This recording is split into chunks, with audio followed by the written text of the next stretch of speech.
Pois bem, vamos a mais uma questãozinha nessa série Aprendendo com Questões. Afinal de contas, a melhor forma de aprender física é resolvendo questões. E aí você vai tirando dúvidas. Então, vamos lá. Aproveite, pause o vídeo e tente resolver essa questão. E aí, fez? Vamos lá? Pois bem, ele diz que tem um objeto que é colocado a uma certa distância de uma câmara escura. Câmaras escuras ficaram populares com Alhazen, que usava um quarto escuro com uma abertura na parede para projetar imagens em uma tela e pintar por cima delas, gerando desenhos lindos. Bom, dizem inclusive que essa é a origem da fotografia. As pinturas feitas em um quarto escuro, em uma câmara escura. Essa é a ideia. O que acontece é que essas câmeras se popularizaram e aí elas se tornaram as câmeras fotográficas que nós temos hoje. Geralmente ela é composta de uma pequena caixa, que é a nossa câmara, e ela possui um furo. Ela possui um pequeno furo por onde a luz entra, também chamada de câmera pinhole, já que ela tem um furo, tem um pequeno furinho. Pois bem, se eu colocar uma pessoa na frente dessa câmera, o que vai acontecer é que a pessoa vai bloquear a luz. Perceba que a luz não faz curva, a luz se propaga em linha reta. Então o corpo da pessoa vai absorver uma parte da luz e outra parte vai refletir. Então, nem toda a luz vai passar pela pessoa. A luz que consegue passar entre os braços, por cima do ombro, do lado do corpo, essa luz vai passar pela pessoa e vai entrar na câmara escura. Na hora que ela entrar, essa luz ela vai passar pela pessoa e ela vai adentrar a câmara escura. Na hora que ela entrar nesse pequeno furo, ela vai bater lá atrás. Isso aqui é só um dos raios. Nós teremos vários raios que vão bater em vários lugares. Por exemplo, vai ter luz que passa entre o pescoço e o ombro dele que vai entrar aqui direto, ó, e vai bater lá atrás na tela. Bom, mas vamos pegar aqui os dois raios extremos do corpo da pessoa. Nós teremos infinitos raios de luz que vão entrar nessa câmara escura. Aqui eu peguei só os dois do extremo. Nós teremos esse, infinitos raios. Mas vamos simplificar a nossa vida e pegar só os raios do extremo. Geralmente é colocado aqui atrás um filme, nessa região azul, e aí um papel filme, um papel vegetal, alguma coisa que se sensibiliza com a chegada de luz. Por exemplo, o filme fotográfico, quando a luz bate, queima ele. E é assim que as imagens eram feitas antigamente. Por isso que não podia abrir a câmera no sol, que ia queimar o seu filme. Daí que vem essa expressão. Bom, colocando um papel fotográfico aqui atrás, ou um papel sensível à luz, o que vai acontecer é que uma imagem do formato do corpo da pessoa vai aparecer. Perceba que não vai aparecer olho, cor de olho. Perceba que a imagem formada ela sai de cabeça para baixo. Isso acontece porque os raios de luz se cruzaram. Eles mudaram seus caminhos.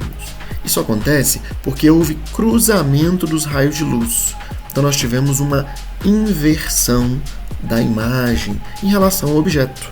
Sempre que tivermos uma câmera escura, teremos essa inversão. A imagem sai de cabeça para baixo. Pois bem, então, nós podemos agora resolver a questão. Agora que nós vimos como acontece, que fenômeno é esse? Bom, e era assim que Alhazen fazia para pintar seus quadros. Fazendo uma câmera dessa gigante, tamanho de um quarto inteiro, as imagens apareciam lá atrás também muito grandes. E aí ele conseguia pintar muito bem as imagens, a qualidade era muito boa.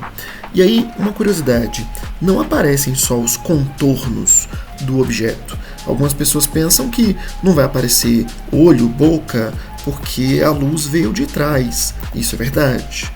Bom, se a luz viesse apenas por trás, isso seria verdade. Mas geralmente nós temos luz que mesmo vindo por trás, bate num objeto, uma parede, alguma coisa, reflete até a pessoa e aí sim entra na câmara escura, carregando informações do corpo da pessoa. Então, apesar da imagem não ser muito boa em qualidade. Ela leva, sim, informações do corpo da pessoa. Pois bem, nesse caso, então, ele diz na questão que esse objeto é colocado a 20 centímetros do orifício de uma câmara escura. Vamos dar uma forçada de barra e considerar que isso aqui é 20 centímetros na minha imagem. Ele fala que na parede do fundo aparece uma imagem de 8 centímetros, então ele deu essa altura aqui, e ele fala o seguinte: o objeto então é afastado, sendo colocado a 80 centímetros. Então nós teremos duas situações nessa questão. Depois o objeto é colocado aqui atrás, vamos colocar de azul para diferenciar, a 80 centímetros. E ele quer saber o seguinte: o comprimento da nova figura projetada é. Então, qual é o tamanho da imagem? Bom, eu sei que você já percebeu que nós podemos fazer essa questão de várias maneiras. Por exemplo, você poderia fazer por regra de 3. Será que você tem segurança para dizer se pode ou não fazer por regra de 3? O que nós vamos fazer nessa questão? Nós vamos resolver ela do jeito clássico, e aí depois você olha se a regra de 3 se encaixaria corretamente ou não. Quem sabe sirva de dica para você numa questão futura. Vamos lá. Perceba que 2 dados ele não deu nem na primeira nem na segunda situação. É que numa questão de câmara escura, geralmente toda questão de sombra, câmara escura, todas elas trabalham com semelhança de triângulos. Você pode ver aqui nessa figura que nós temos 2 triângulos aqui. Tem um triângulo pequenininho aqui, tem um triângulo grandão aqui, ó. 2 triângulos. E eles estão ligados por esses ângulos que são opostos pelo vértice. Então, eles são semelhantes. Nesse caso, então, para fazer a semelhança de triângulos, nós precisamos de mais medidas. Por exemplo, eu preciso do comprimento da caixa. Ele não deu. Eu vou chamar de A. Estou inventando uma letra. Ele também não deu a altura da pessoa, que eu vou chamar de B. Perceba que não faz diferença qual é o valor de A e B, porque nem na primeira nem na segunda situação esses valores mudam. Eles são constantes, mesmo quando a pessoa se afasta. Então, vamos fazer aqui uma relação, vamos com calma. Se nós desenharmos os triângulos para ficar claro, aqui estão os 2 triângulos, ou pelo menos mais ou menos, né, da primeira situação. Nós temos a altura da pessoa B, que nós não sabemos. Na primeira situação, essa distância aqui, ela equivale a 20 centímetros na primeira situação. Essa daqui, tamanho, o comprimento da câmara escura, que eu chamei de A, e aqui vale 8 centímetros, que é a altura da imagem que ele tinha dado na primeira situação. Aqui nós podemos fazer a relação 8 está para A, assim como B está para 20. Você pode fazer essa relação. Você também poderia fazer 8 está para B, assim como A está para 20. E por último, será que você poderia fazer 8 está para 20, assim como A está para B? Fazer cruzado? E a resposta é não. O teorema de Thales, semelhança de triângulos, não permite proporções cruzadas. Você precisa fazer a proporção de valores iguais, de medidas equivalentes ou do mesmo corpo. Por exemplo, na primeira proporção foi feito base do triângulo pela altura do triângulo, base por altura. No outro a mesma coisa, base por altura. Essa proporção é válida. Na segunda situação, nós usamos base está para base, assim como a altura está para altura. Também é uma relação válida. Estamos comparando comprimentos, medidas proporcionais. Agora, quando você faz 8 está para 20, você está analisando medidas cruzadas, nós dizemos. Você não pode fazer isso.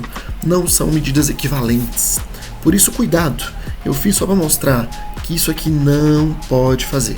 Agora que nós já revisamos isso, vamos continuar a resolução. Perceba que se eu multiplicar cruzado, em qualquer uma das 2 proporções que você fez, nós terminaremos com A vezes B, que é igual a 8 vezes 2, 16, mais um 0, 160. Perceba que em qualquer uma delas vai dar o mesmo valor. Eu não sei nem A, nem B, mas deixa ele quietinho. Eu sinto que ele vai ser útil para alguma coisa. Que agora nós vamos analisar a segunda situação. Então, vou apagar essa proporção que está errada aqui, porque é proporção cruzada, não poderia ser feita. Vou apagar esse cálculo que nós fizemos e nós vamos refazer a proporção agora. Nós não sabemos, queremos saber x, qual é o novo tamanho da imagem. Considerando que a pessoa agora não está mais a 20 centímetros, mas sim a 80 centímetros. Perceba que nem A nem B mudaram. O tamanho da pessoa não mudou, o comprimento da câmera escura não mudou. Bom, vamos lá. Fazendo proporções válidas de novo, eu poderia fazer que x está para A, assim como B está para 80, é uma opção. Ou, se você preferir, x está para B, assim como A está para 80. Em ambos os casos, a proporção é válida. Se você multiplicar cruzado em cada uma delas, olha o que você vai encontrar. Vamos colocar aqui do lado. Fica AB é igual a 80x. Em qualquer uma delas que você multiplicar, vai dar isso. Poxa, mas nós já sabemos quanto é AB. Nós sabemos que AB vale 160. Se você substituir este neste, olha o que acontece. Fica 160, que é igual a 80x. Esse 80 está multiplicando, passa para o lado de cá dividindo. E nós terminaremos com x igual a 160 dividido por 80, que vale 2. Então, 2 centímetros. Essa seria a resposta da questão. Mas nós não respondemos ainda aquela dúvida. Será que daria para fazer regra de 3? Será que ao invés de fazer todo esse cálculo, eu não poderia ter simplesmente feito regra de 3? Vamos testar agora. Agora que nós sabemos quanto dá, vamos pensar assim. Na primeira situação, a distância era 20 centímetros e a altura da imagem era 8 centímetros. Na segunda situação, a distância era 80 centímetros. Eu quero saber o tamanho da imagem. Essa é a nossa dúvida, não é verdade? Se regra de 3 funcionaria. Se multiplicar cruzado, vai dar 20 vezes x, 20x. 8 vezes 8, 64. Tinha um zero, adicionei no final. Esse 20 está multiplicando, passa para o lado de cá, dividindo. E nós terminaríamos com x igual a 32. E aí você ficaria chateado, porque não deu certo. Poxa, realmente, regra de 3, quando você mexe com o teorema de Tales, não se encaixa. Não a regra de 3 simples, como eu fiz aqui. Então, cuidado. Algumas pessoas acham que é só fazer regra de 3. Proporção. Se para 20 é tanto, para 80 pela lógica é tanto. E não é. Mas, será que você percebeu o problema nessa questão? Será que não daria mesmo para fazer com regra de 3? Bom, para você que tem conhecimentos avançados de matemática, eu acho que você já percebeu que dá sim. Mas não com uma regra de 3 clássica, e sim com uma regra de 3 inversa. Como assim? Se 20 centímetros equivale a 1 sobre 8, então 80 centímetros equivale a 1 sobre x. Inverti os valores. O que será que vai mudar? Vamos multiplicar cruzado e vamos ver. Vai ficar 20 vezes 1, 20. Dividido por x, 20 sobre x. 80 vezes 1, 80. Dividido por 8. Vamos repetir aqui o 20 sobre x, porque 80 por 8 dá 10. E aí, se você passar esse x que está dividindo para lá, multiplicando, e depois esse 10 que está multiplicando, dividindo, se você trocar os dois de lugar, nós terminaremos com 20 sobre 10, que inclusive é o nosso gabarito. Olha aí, a regra de 3 dando certo. Mas essa é uma regra de 3 diferente, como você pode ver. É uma regra de 3 inversa. Por que eu teria a ideia de usá-la? Porque há um raciocínio nessa questão que diz o seguinte: quanto mais distante a pessoa fica da câmara escura, menor fica a sua imagem. Então, a regra de 3, ela não é para dizer que se a essa distância eu tenho um valor, numa distância maior eu teria um valor maior ainda? Não. Numa distância maior, eu terei um valor menor. Como eu já sei disso, quanto mais distante ele vai, menor fica a imagem, eu tive essa ideia de usar uma regra de 3 inversa.